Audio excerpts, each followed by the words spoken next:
ዮሐንስ 9 ምን 9? እሺ ኦኬ ዮሐንስ 9 ቁጥር 38 ላይ ነው ያነሳውና እርሱም ጌታ ሆይ አምናለሁ አለ፣ ሰገደለትም ይላል። አምናለሁ ያለው ምኑን ነው ያመነው? ኢየሱስን ነው አይደለም። ሙሉን ሀሳቡን ለምን ትቆርጠዋለህ? ዋናው ቁም ነገር እሱ ጋር እኮ ነው። አያ ቆረጥከው አንተ። እኔ ላንብበው ችግር የለውም። እኔ ነኝ እኮ አይደለ ሀሳቡን ያመጣሁት።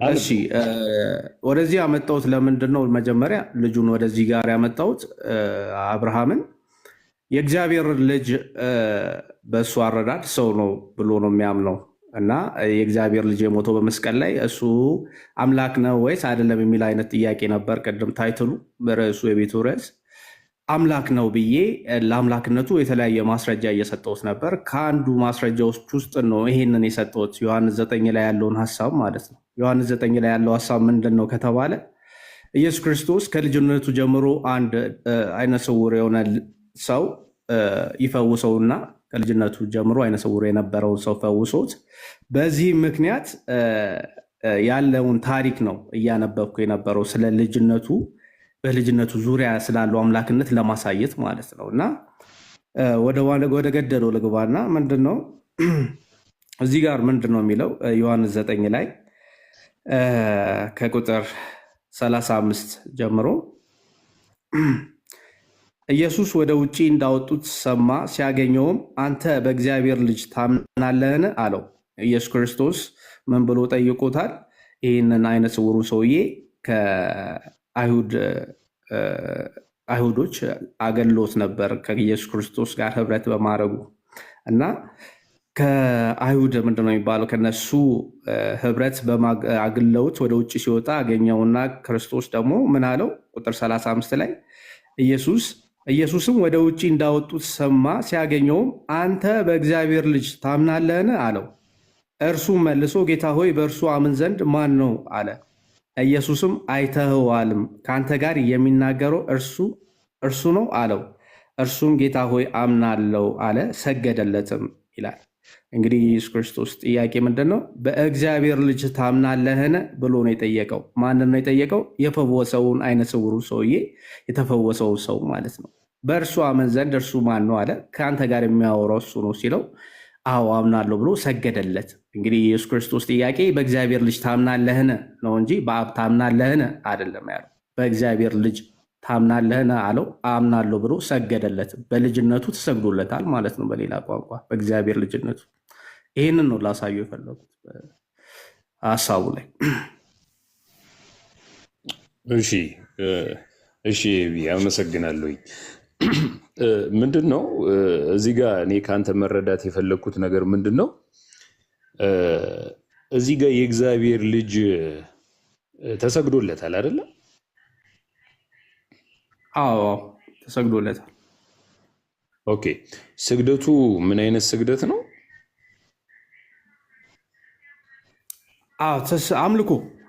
የአምልኮ ስግደት ነው።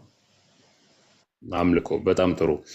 ስለዚህ ይሄ የእግዚአብሔር ልጅ አብ ነው እንዴ?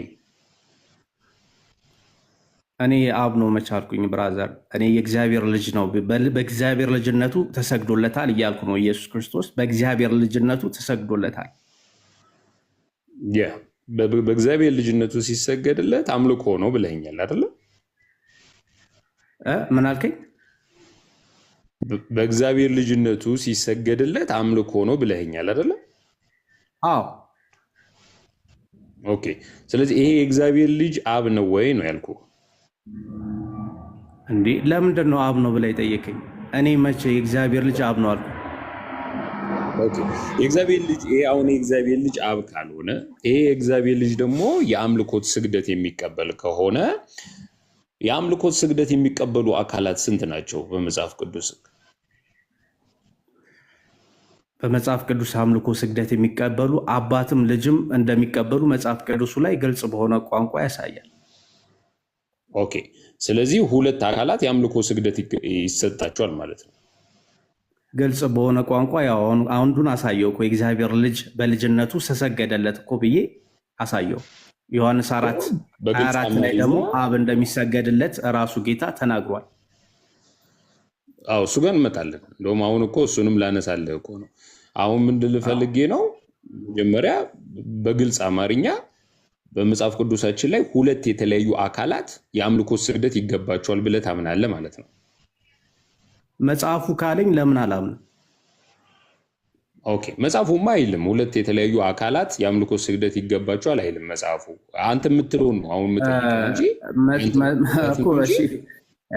ላሳየ የአንተ መረዳት ነው እኮ የኔ መረዳት ነው። እኔም እኮ መረዳቴ ከመጽሐፉ ስለሆነ ነው መጽሐፉ ያልኩ። ምን ይላል መሰለህ? አንደኛ ዮሐንስ ምዕራፍ 1 ላይ ህብረታችን ከአባት ጋር ከልጁም ከኢየሱስ ክርስቶስ ጋር ነው ይላል። ህብረት የምናደርገው ከአባትም ከልጅም ከኢየሱስ ክርስቶስም ጋር ነው ህብረታችን። ህብረት ስናደርግ ደግሞ አባትም ልጅም አምላክ እንደሆኑ በማመን ነው ህብረት የምናደርገው። ልክ እንደዛው ሁለተኛ ዮሐንስ መልእክት ቁጥር 1:9 ላይ በክርስቶስ ትምህርት ለማይኖር አምላክ የለውም ይላል። በክርስቶስ ትምህርት ለሚኖር ግን አብና ወልድ አሉት ይላል። አብና ወልድ አሉት ነው የሚለው። ስለዚህ ህብረት የማደርገው ከአባት ጋር ከልጁም ከኢየሱስ ክርስቶስ ጋር ነው። ኦኬ፣ ስለዚህ አሁን ዋና ምንድነው እየነገርከኝ ያለው? አንደኛ ህብረት የምታደርግበትን ነው እየነገርከኝ ያለው እንጂ ሁለት የተለያዩ አካላት የአምልኮ ስግደት ማድረገው ከሁለት አካላት ጋር ነው፣ አንድ አይደለም። ገብቶኛል። ህብረት ስታደርግ ሁለት የተለያዩ አካላት ናቸው። እነዚህ ሁለት የተለያዩ አካላት ሆነው ግን የአምልኮት ስግደት ይገባቸዋል ነው ይሰጣቸዋል ነው እያልክ ያለው አይደለም? አዎ በቃ ኦኬ። አንድ ክፍል ላይ እኔ እንግዲህ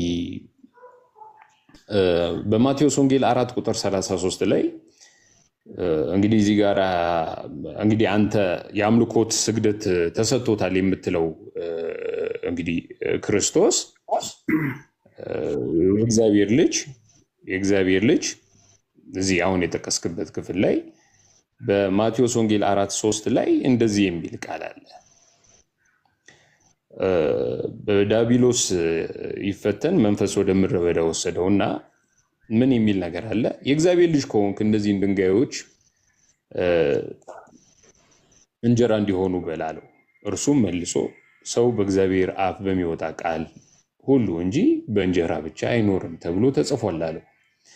በማቴዎስ ወንጌል 4:5 ላይ ደግሞ እዛው ላይ ወረድ ብለ ከዚህ በኋላ ዲያብሎስ ወደ ቅድስት ከተማ ወሰደውና እርሱም በመቅደስ ጫፍ ላይ አቁሞ መላእክቱን ስለ አንተ ያዛል፣ እግርህንም በድንጋይ ከቶ እንዳትሰናከል በእጃቸው ያነሱሃል ተብሎ ተጽፏልና የእግዚአብሔር ልጅ ከሆንክ ወደ ታች ራስን ወርወር አለው። አሁን ቁጥር 8 ላይ ነው እንግዲህ አያይዘህ እንድትነግር የምፈልገው። ዲያብሎስም እጅግ ረጅም ወደሆነ ተራራ ወሰደው፣ የዓለምንም መንግስት ሁሉ ክብራቸውንም አሳይቶ ወድቀ ብትሰግድልኝ ይህን ሁሉ እሰጥሃለሁ አለው። ያን ጊዜ ኢየሱስ ሂድ አንተ ሰይጣን፣ ለጌታ ለአምላክ ስገድ፣ እርሱንም ብቻ አምልክ ተብሎ ተጽፏል ይላል። እዚህ ጋር ኢየሱስ እሱን ብቻ ለጌታ ለአምላክ ስገድ እርሱን ብቻ አምልክ ያለው አካል ማን ነው? ይሄ የእግዚአብሔር ልጅ ክርስቶስ ኢየሱስ እሱን ብቻ አምልክ ያለው ማንን ነው? ኦኬ፣ ወደዛው ጋር እንሂድና አብረን ነው አይሻልም? ማቴዎስ ወንጌል ነው። የማቴዎስ ወንጌል 4 እሺ፣ ቁጥር ኦኬ፣ ቁጥር ከ3 ጀምረ። ኦኬ፣ ቁጥር 3 ኦኬ። ፈታኝም ቀርቦ የእግዚአብሔር ልጅ ከሆንክ እነዚህን ድንጋዮች እንጀራ እንዲሆኑ በል አለው። ኦኬ፣ እሺ፣ አድርገኝ።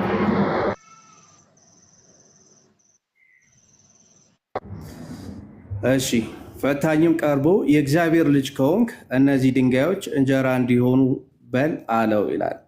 እንግዲህ የሚጀምረው እንግዲህ እዚህ ጋር ነው። የእግዚአብሔር ልጅ ከሆንክ እነዚህ ድንጋዮች እንጀራ እንዲሆኑ በል። የእግዚአብሔር ልጅ ምን ስለሆነ ነው ድንጋዩን ወደ እንጀራ ቀይር ብሎ የጠየቀው? ብለን ከጠየቅ ምንድነው ስልጣን እንዳለው ስለሚያውቅ ነው። በእግዚአብሔር ልጅነቱ ድንጋይን ወደ ዳቦ የመቀየር ስልጣንም እንዳለው ዲያብሎስ ይህ እውቀት ስላለው ነው ይህንን ጥያቄ ጠየቀው። ኤኒዌይስ ወደ ሀሳቡ ልምጣ። የእግዚአብሔር ልጅ ከሆንክ እነዚህ ድንጋዮች እንጀራ እንዲሆኑ በል አለው። እርሱ መልሶ ሰው ከእግዚአብሔር አፍ በሚወጣ ቃል ሁሉ እንጂ በእንጀራ ብቻ አይኖርም ተብሎ ተጽፏል አለው። ከዛም በኋላ ዲያብሎስ ወደ ቅድስት ከተማ ወሰደውና እርሱ በመቅደስ ጫፍ ላይ አቁሞ መላእክቱን ስለ አንተ ያዘልሃል፣ እግርህን በድንጋይ ከተው እንዳይሰናከል በእጃችሁ ተብሎ ተጽፏልና የእግዚአብሔር ልጅ ከሆንክ ወደ ታች ራስን ወርውር አለው። ኢየሱስም ጌታ አምላክህን አትፈታተን ተብሎ ደግሞ ተጽፏል አለው። እንግዲህ ኢየሱስ ክርስቶስ ምን ብሎ ነው ያለው? እዚህ ጋር ጌታን አምላክህን አትፈታተን ተብሎ ደግሞ ተጽፏል ብሎ ሲናገር ኢየሱስ ክርስቶስ እዚህ ጋር ጌታ አምላክህን አትፈታተን ተብሎ ማንን ነው እየተፈታተነ ያለው? ዲያብሎስ ካል ጌታ አምላኩን እየተፈታተነ ነው ማለት ነው ባጭሩ። ምክንያቱም ኢየሱስ ምን አለው? ጌታን አምላክህን አትፈታተኑ ተብሎ ተጽፏል አለው። እንግዲህ ምንድን ነው ያለው ዲያብሎስ እዚህ ጋር? የእግዚአብሔር ልጅ ከሆንክ ወደ ታች ራስን ወርውር አለው። ከዛም እየተፈታተነው ማለት ነው፣ ኢየሱስን እየተፈታተነው ይህንን ጥያቄ ጠየቀው። ከዛም ምን አለ? ጌታ አምላክህን አትፈታተነው ተብሎ ተጽፏል አለው ይላል። ኢየሱስ ነው ይህንን የመለሰለት። ባይዘዌ ቶማስን ዮሐንስ ወንጌል ምዕራፍ 20 ላይ ኢየሱስ ክርስቶስን ምን ብሎታል? ጌታዬም አምላኬም ብሎ ሲጠራው እናያለን። ኦኬ። ስለዚህ ኢየሱስ ምን አለው? ጌታ አምላክን አትፈታተነው። ዳት ሚንስ የእግዚአብሔር ልጅ እርሱ ጌታ አምላክ እንደሆነ እየተናገረ ነው። ምክንያቱም አንተ የእግዚአብሔር ልጅ ከሆንክ ነው ዋናው ጥያቄ። ከላይ የተጀመረው ጥያቄ እንዳትረሱት። አንተ የእግዚአብሔር ልጅ ከሆንክ ይህን ድንጋዮች ወደ እንጀራ ወደ ዳቦ ቀይር ብሎ ነው የጀመረው እና ኢየሱስ ክርስቶስ በእግዚአብሔር ልጅነቱ አምላክም እንደሆነ እየተናገረ ነው። ሌላ ነገር አይደለም። ጌታ አምላክን አትፈታተኑ ተብሎ ደግሞ ተጽፏል አለው። ደግሞ ዲያብሎስ እጅግ ረጅም ወደሆነ ተራራ ወሰደው፣ የዓለምንም መንግስታት ሁሉ ክብራቸውንም አሳይቶ ወድቀ ብትሰግድልኝ ይህን ሁሉ እሰጥሃለሁ አለው። ያን ጊዜ ኢየሱስ ሂድ አንተ ሰይጣን፣ ለጌታ ለአምላክ ስገድ፣ እርሱንም ብቻ አምልክ ተብሎ ተጽፏልና አለው። ስለዚህ ኢየሱስ ክርስቶስ ምን እያለ ነው እዚህ ጋር? እንግዲህ ሂድ አንተ ሰይጣን፣ ለጌታ ለአምላክ ስገድ፣ እርሱንም ብቻ አምልክ ተብሎ ተጽፏልና አለው። ስለዚህ የሚሰገድለት አምላክ ነው። ለጌታ ለአምላክ ብቻ ሲል እንግዲህ ከአምላክ ውጭ የሚሰገድለት አካል የለም ነው ባጭሩ። ምንም ግራ የሚያጋባ ነገር የተምታታ ነገር ነው እያወራህ የነበረው። ወደ ሀሳቡ ትመጣለህ ብዬ እያሰብኩኝ ምንም እዚህ ክፍል ላይ ኢየሱስ ሂድ አንተ ሰይጣን ለጌታ ለአምላክ ስገድ እኮ ያን ጊዜ ላንብብልህ ልጨርሰው። ያን ጊዜ ኢየሱስ ሂድ አንተ ሰይጣን ለጌታ ለአምላክ ስገድ፣ እርሱንም ብቻ አምልክ ተብሎ ተጽፏል። ዳት ሚንስ እርሱንም ብቻ ማለቱ ምን ማለቱ ነው? ከአምላክ ውጭ የሚሰገድለት አካል የለም ነው። ያው ዮሐንስ 17:3 ላይ የተናገረው እውነት ማለት ነው። ከአምላክ ውጭ ሊሰገድለት የሚገባ አካል የለም። በአምላክነት የሚመለከው አምላክ ነው። ለአንድ ጊዜ እዚህ ክፍል ላይ ኢየሱስ አንተ ሰይጣን ለጌታ ለአምላክ ስገድ እርሱንም ብቻ አምልክ ተብሎ ተጽፏል ይላል።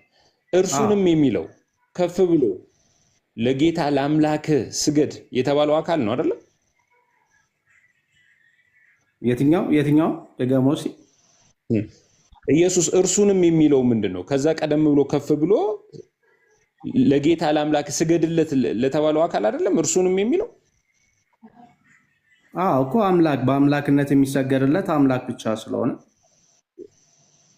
ይኸውልህ ኢየሱስ ለጌታ ለአምላክ ስገድ እርሱንም ብቻ አምልክ ሲለ እዚህ ጋር አምልከው የሚለው ከዛ በኋላ እርሱንም የሚልክ አስቀድሞ ስገድለት ያለውን አምላክ አይደለም እኮ። አሁን ምንድን ነው ልታሳየን የፈለግከው ነገር? አንተ ተናገርና ስገድለት የተባልከው አምላክ ማን ነው?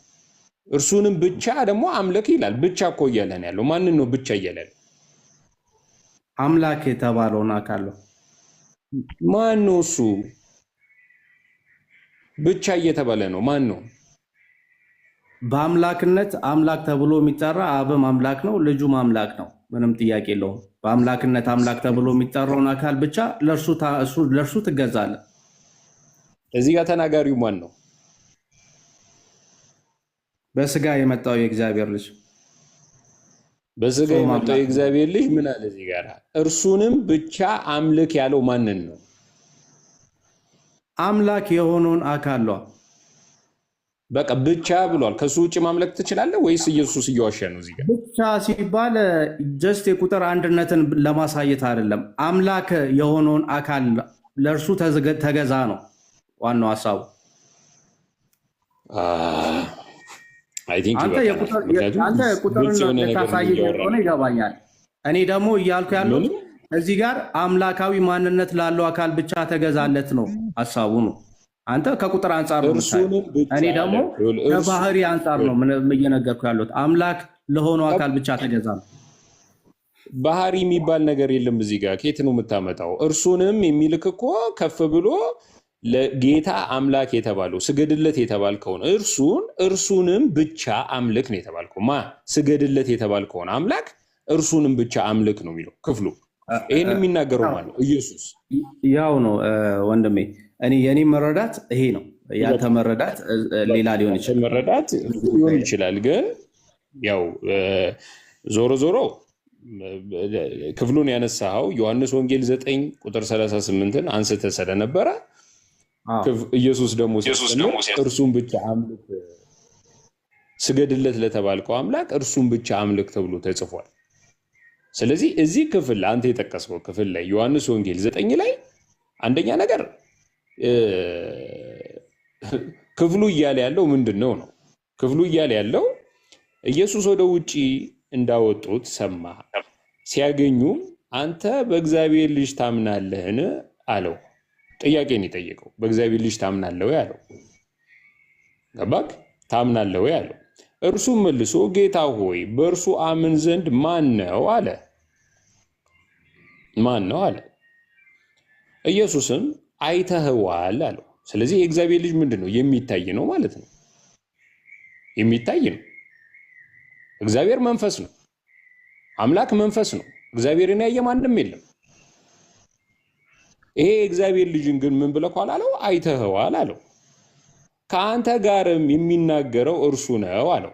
ኦኬ፣ አሁን ዝቅ ብለህ ስትመጣ ምንድን ነው የሚለው? እርሱም ጌታ ሆይ አምናለሁ አለ፣ ሰገደለትም ይላል። ይሄ ምንም ችግር የለውም። ለምንድን ነው ችግር የሌለው? እኔ ኢየሱስን የእግዚአብሔር ልጅም ነው ብዬ ነው ማምነው፣ የሚሰገድለትም አብ ነው ብዬም ነው ማምነው ኢየሱስን። ኢየሱስ ጋር ነው አንዴ ልጨርስ። ክፍሉ አይልም እዚህ ጋር ለእግዚአብሔር ልጅ ትሰግዳለህ አይደለም የሚለው። ኢየሱስ ግን የእግዚአብሔርም ልጅም ነው አምላክም ነው ተብሎ ስለተጻፈለት ማለት ነው። ኢየሱስ የእግዚአብሔርም ልጅም ነው አምላክም ነው። እዚህ ክፍል ላይ ሰውየው ሰግዷል ወይ? አዎ ሰግዷል። ምን ብሎ ሰገደ? ያው ክፍሉ ይናገራል። ከማን ጋር ነው የሚያወራው? ከኢየሱስ ጋር። ኢየሱስ ደግሞ ምንድን ነው? የእግዚአብሔርም ልጅም ነው እግዚአብሔርም ነው። ስለዚህ ምንድን ነው እያለ ያለው ክፍሉ? አይተኸዋል፣ ከአንተ ጋርም የሚናገረው እርሱ ነው አለው። ከዛ በኋላ አፈል ምን አለ? እርሱም ጌታ ሆይ አምናለሁ አለ፣ ሰገደለትም ይላል። ሰገደለት የሚለው እንግሊዘኛው ምንድን ነው? ገለጥ አድርገን ስንመለከተው ወርሺፕ አደረገ ነው፣ አመለከው ነው። ኦኬ፣ ስለማምለክ ደግሞ እናውራ። ስለማምለክ ስናወራ መልስ ልሰጥ አልቻልክም። ማቴዎስ 44 ቁጥር 3 ላይ እርሱን ብቻ አምልክ፣ ለእርሱ ብቻ ስገድ፣ እርሱን ብቻ አምልክ ተብሎ ተጽፏል። ይሄ እርሱ የተባለው አካል ማን ነው ስትል መናገር አልፈለክም። እዚህ ጋር ያለው ሰውዬ ለኢየሱስ ሲሰግድለት የእግዚአብሔር ልጅ መሆኑንም አምኗል። የሚሰገድለት እርሱን ብቻ አምልክ የተባለው አምላክ እሱ መሆኑንም አምኖ ሊሰግድለት የሚችለው ለምን? አለበዛ እዚህ ጋር የሚሰግደው ሰውዬ ትክክል አይደለም ማለት ነው። ወይ አላወቀውም ወይ አልገባውም ማለት ነው። እንዴ አንተ ማቴዎስ 4 ቁጥር 8 እና ይህንን እንኳን ሁለቱን አድርገህ እስቲ በመጽሐፍ ቅዱሳዊ ማስረጃ አምጥተህ መልስ ስጠኝ። አንደኛ የመጀመሪያው ጥፋት ምንድነው? አምልኮ የሚገባቸው ሁለት አካላቶች አሉ ብለህ አማልክትን ለማባዛት መጣ። መጽሐፍ ቅዱስ ላይ አምልኮ የሚገባቸው አማልክት የሉም። አምልኮ የሚገባቸው ከአንድ በላይ የሆኑ አማልክቶችን መጽሐፍ ቅዱስ አያስተምርም። እዚህ ጋር ኢየሱስ አምልኮ ሲገባው ከተገኘ ያ ብቸኛ የተባለው አምልኮ ይገባዋል የተባለው አምላክ ነው ማለት ነው እንዴ? ስለዚህ ይሄ ያንተ መረዳት ነው። መረዳትን እንትን ልትል ትችላለህ። አንተ ያነሳው ሐሳብ ግን ትክክል ነው ብዬ አላምንም። የኔንም አለመቀበል መብት ነው፣ ትችላለህ። እሺ ላይ ልቀጥልና እሺ ሐሳቤን ግልጽ ላድርጋ። ያንተን ሐሳብ እኮ ሰማን አይደል? እሺ አንተ ቀጥል። ኦኬ በአንተ ሐሳብን ቀጥል። ሌሎቻችሁ እድል እሰጣለሁኝ። አሁን ሌሎቻችሁ ትቀጥላላችሁ። አብርሃም እሺ ቀጥል። ኤቢ ቀጥል። ያንተን ሐሳብ ቀጥል። ምንም ችግር የለውም። ኦኬ በጣም ጥሩ። ኢየሱስ ክርስቶስ በእግዚአብሔር ልጅነቱ ተመልኳል። ምንም ጥያቄ የለውም። በእግዚአብሔር ልጅነቱ እንዳልኩት ዮሐንስ 9 ላይ በእግዚአብሔር ልጅ ታምናለህን ብሎ የጠየቀው ራሱ ኢየሱስ ክርስቶስ ነው።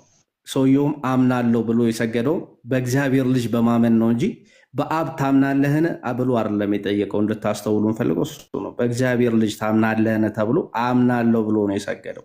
ሲቀጥል ኢየሱስ ክርስቶስ ዮሐንስ ወንጌል ምዕራፍ 5 ላይ ሰዎች ሁሉ አብን እንደሚያከብሩት ወልድን ያከብሩት ዘንድ ፍርድን ሁሉ ለወልድ ሰጠውን እንጂ አብ በአንድ ሰው እንኳን አይፈርድም ይላል። ወልድን የማያከብር የላከውን አብን አያከብርም ይላል። ዮሐንስ 5:22 ላይ ሰዎች ሁሉ አብን እንደሚያከብሩት ወልድን ያከብሩት ዘንድ። ሰዎች አብን እንዴት ነው የሚያከብሩት ከተባለ በአምላክነቱ ነው የሚያከብሩት። ወልድንም ደግሞ ሲያከብሩ እንደዛው በአምላክነቱ ነው የሚያከብሩት። ስለዚህ ያው ወልድን የማያከብር የላከውን አብን አያከብርም እንዳለው ራሱ ጌታችን ኢየሱስ ክርስቶስን የእግዚአብሔር ልጅ አምላክነትን ያለማክበር አብን አለማክበር ማለት ነው በግልጽ ቋንቋ። እና ኢየሱስ ክርስቶስ በልጅነቱ በእግዚአብሔር ልጅነቱ ሰዎች ሰግዶለታል። ዕብራውያን ምዕራፍ 1 ላይ በኩሩን ወደ ዓለም ሲያገባ የእግዚአብሔር መላእክት ለእርሱ ይስገዱ እንደሚለው መላእክትም ሳይቀሩ ሰግዶለታል። ስለዚህ ልጁ አምላክ ስለሆነ ይሰገድለታል። በልጅነቱ እሱ አምላክ ነው፣ የእግዚአብሔር ልጅ፣ ምንም ጥያቄ የለውም። ሰፊ አተታ እንኳን አያስፈልገውም። ኤኒዌይስ ኢየሱስ ክርስቶስ የእግዚአብሔር ልጅ ነው። እሱ እውነተኛ አምላክ ነው፣ ልክ እንዳባቱ። ይህንን ነው የምለው እኔ ባጭሩ። ሌሎቻችሁ ቀጥሉ። እሺ እናመሰግናለን። ይቢ ኢየሱስ ድል ያደርጋል በእርሱ